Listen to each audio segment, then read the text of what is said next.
Dijeron que las murallas romanas no podían ser rotas. Dijeron que ningún enemigo podría someter a un fuerte romano por hambre. Dijeron que la frontera oriental se mantendría para siempre. Entonces, en el verano del año 359 después de Cristo, un rey persa llamado Sapur II se plantó frente a las puertas de Amida y decidió demostrar que todas esas suposiciones estaban equivocadas. Esta no sería una batalla de velocidad. No se ganaría con valor puro o una carga heroica. Esta sería una guerra de paciencia. Fuego, tiempo y presión constante e implacable. Para cuando se lanzara la primera piedra, ambos imperios aprenderían una verdad brutal. Incluso las murallas más fuertes pueden caer, cuando el destino tiene suficiente tiempo para actuar. A mediados del siglo IV después de Cristo, Roma ya no confiaba en su futuro en el este. Durante generaciones, Roma creyó en una regla simple. Fronteras fuertes significaban paz duradera. Murallas, fortalezas, ejércitos disciplinados. Eso mantenía el peligro lejos. Pero la frontera oriental ya no parecía estable.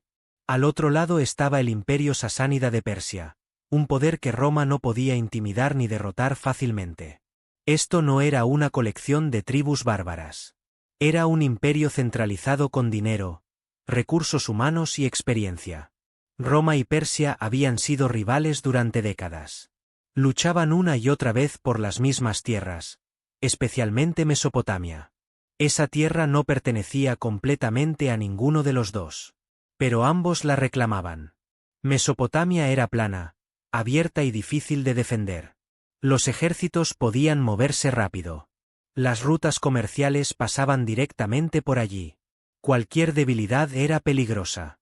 Para manejar ese riesgo, Roma dependía de ciudades fortificadas. Ciudades como Amida. Amida no era importante por su tamaño o riqueza. Era importante por su ubicación. La ciudad se encontraba directamente en una ruta principal hacia la Siria y Anatolia controladas por Roma. Si un ejército enemigo tomaba Amida, el camino al oeste quedaría abierto. Si Amida resistía, ese camino permanecía cerrado. Para Roma, Amida era la cerradura de la puerta oriental. Los ingenieros romanos entendían esto perfectamente.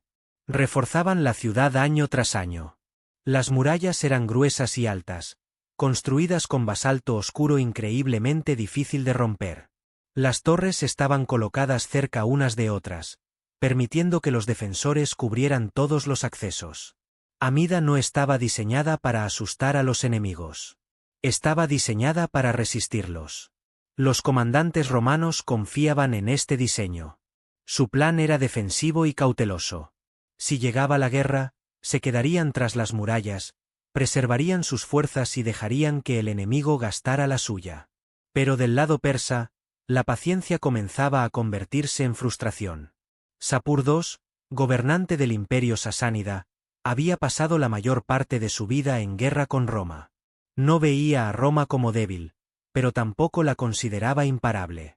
Lo que veía era una frontera empujada profundamente en territorio que Persia reclamaba como suyo. Fortalezas y ciudades romanas se levantaban donde antes existía la autoridad persa. Para Sapur, esto no era defensa. Era ocupación. Año tras año, la influencia romana permanecía. Las negociaciones fracasaban. Los choques menores no resolvían nada. Finalmente, Sapur llegó a una conclusión. Mientras Roma creyera que sus ciudades orientales estaban seguras, nunca retrocedería. Mientras las murallas permanecieran intactas, Roma mantendría su posición. Así que las murallas debían romperse. La decisión de ir a la guerra no fue repentina. Fue deliberada. Sapur no planeaba una invasión rápida. Planeaba una demostración de poder. En lugar de atacar a los ejércitos romanos en el campo, eligió atacar la confianza romana. Y esa confianza vivía dentro de ciudades fortificadas como Amida.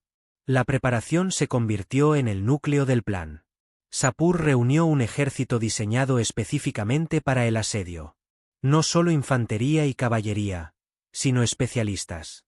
Ingenieros entrenados para construir torres y rampas. Zapadores entrenados para excavar bajo las murallas y colapsar los cimientos. Arqueros entrenados para mantener a los defensores bajo presión constante. Se acumularon suministros. Se preparó el equipo con anticipación. Este ejército estaba destinado a permanecer en el lugar todo el tiempo que fuera necesario. Para la primavera del 359 después de Cristo, los preparativos estaban completos. Se dio la orden. Se levantaron los estandartes persas. Se formaron columnas. El ejército comenzó a avanzar hacia el oeste, hacia la frontera romana. A lo lejos, las murallas de Amida permanecían en silencio, sin saber que la decisión de destruirlas ya se había tomado. La primera señal de peligro no llegó con fuego ni con ruido. Llegó con polvo. Desde las murallas de Amida, los exploradores romanos lo vieron elevarse en el horizonte. Primero una línea fina de color marrón, luego más gruesa, hasta extenderse. Un ejército se acercaba. Dentro de la ciudad, la noticia se movió más rápido que los mensajeros. Los soldados ocuparon sus puestos. Los civiles recogieron lo que pudieron y se adentraron más dentro de las murallas. Las puertas se cerraron. Las torres de vigilancia se llenaron de hombres. Amida estaba haciendo lo que había sido construida para hacer. Desde el punto de vista romano, esto era terreno conocido. Habían enfrentado asedios antes. Sabían la rutina. El enemigo llegaría, probaría las murallas y fallaría. El tiempo haría el resto. Pero a medida que el ejército persa se acercaba, algo se sentía diferente. No era un avance imprudente. No había cargas repentinas. No había ataques apresurados. Las columnas persas avanzaban lentamente, deliberadamente. Las unidades mantenían la formación. Los trenes de suministro seguían cuidadosamente detrás. Todo sugería planificación, no urgencia. Cuando el ejército apareció finalmente en toda su magnitud, la escala se hizo evidente. No era una fuerza de saqueo. No era un espectáculo de intimidación. Era un ejército de ocupación. Desde las murallas, los defensores romanos pudieron ver el equipo de asedio descargándose.